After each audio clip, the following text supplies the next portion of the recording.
In the 14th century, a terrible catastrophe fell upon Asia, Europe, the Middle East, and North Africa that would change the course of history. The Black Death. The Black Death, or bubonic plague, was an outbreak of disease that killed 1/3 of the European population in the period 1347 to 1350.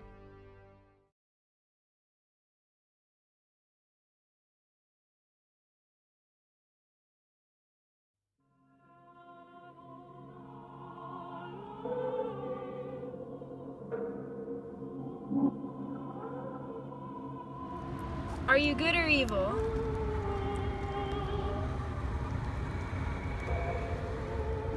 Oh, the sun, that means honesty. Are you with us? What is your name? D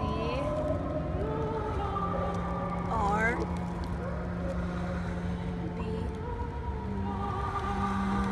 U B. Oh! It's Dr. Bubo! Hello, LBST 2101. I'm Dr. Bubo, and I'm here to spread the black word on how the plague benefited European society. My story begins in 1347 in Italy's port cities when this wonderful plague was happening. It was great. Everyone was dying, rats were everywhere, which helped spread the bacteria Yersinia pestis. Although rats help spread plague, the real carriers were my tiny little friends, the fleas. But first, let me tell you a little bit about the symptoms of the plague. Once infected, the victim would first experience a high fever, aching limbs, and fatigue. Within days, the lymph nodes in the neck, armpits, and groin would start to swell and turn black. These black swellings are where the Black Death gets its name. Michael Placentius, first-hand witness to the horrors of the Black Death, wrote, "Here, not only the burn blisters appeared, but there developed gland boils on the groin, the thighs, the arms, or on the neck. At first, these were the size of a hazelnut and developed accompanied by violent shivering fits, which soon rendered those attacks so weak that they could not stand up, but were forced to lie in their beds consumed by violent fever. Soon the boils grew to be the size of a walnut, then to that of a hen's egg or a goose's egg, and they were exceedingly painful and irritated the body, causing the sufferer to vomit blood. The sickness lasted 3 days, and on the 4th, the latest, the patient succumbed. The stinking pus-filled swellings, otherwise known as buboes, gave the bubonic plague its name.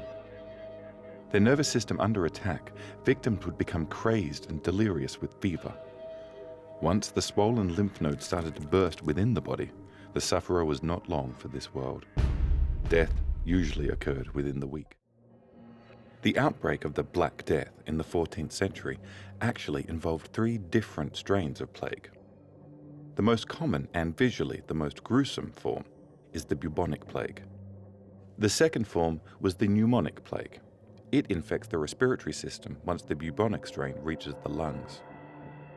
The third form, septicemic plague, infects the body's circulatory system, that is, the blood.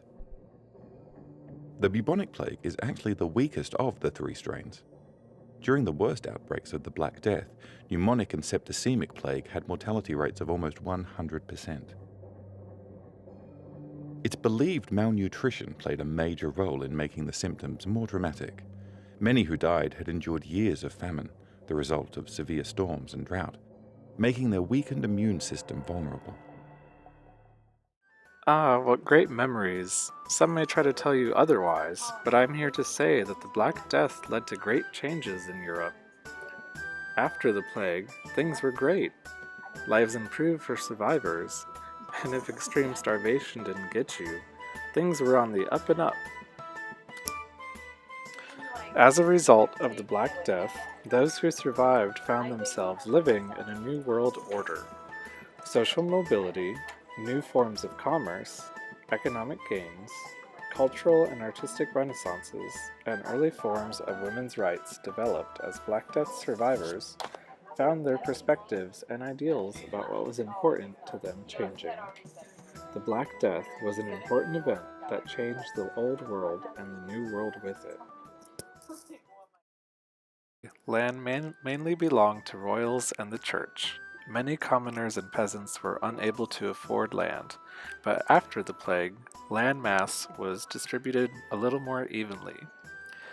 Before the plague, 98% of the land belonged to the upper middle class and the king, while peasants owned about 2%. Afterwards, the upper middle class owned 30%, the king 40%, and the peasants now own 30%. Women now found themselves able to own land. These plague widows were able to work the fields while earning wages. Increased wages for all workers, both male and female, led to a golden age for manual laborers. In Italy, pawnshops were created by Jewish refugees as a way for this new working class to have access to inexpensive lines of credit. The oldest pawnshop, the Banca Monte dei Paschi, is still in existence today.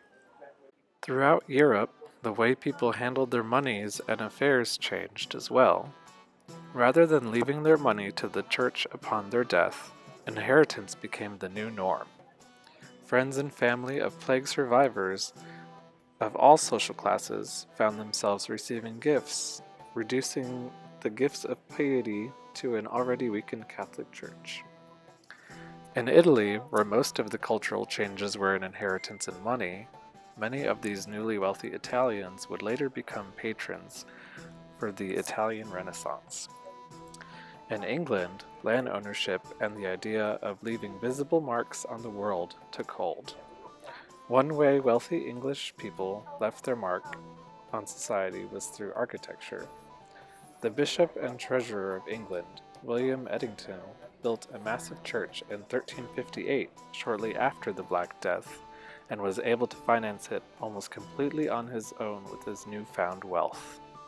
Overall, the Black Death changed many aspects of European society for the better. An emphasis on relying on religion gave way to medical practice. God's wrath was no longer seen as the de facto cause of earthly plagues, and surgeons were able to assert their authority with the help of universities to gain support for practice of medicine. While the Black Death was an event that could be seen as horrific, many of the long-term effects were worth it and eventually helped modernize Europe. Longer lifespans, evenly distributed land, early forms of women's rights, development in the arts, sciences, and medicine all helped place a new emphasis on the individual and led to a new Europe. It's the plague, gonna kill you in a few days. A pandemic so severe, Black Death caused such horror and fear. And there ain't no cure for that, girl. You'll be dead in no time flat, girl. You get acronecrosis from the Yersinia pestis, and it makes your tongue a black, girl. Gonna bury you out and back, girl.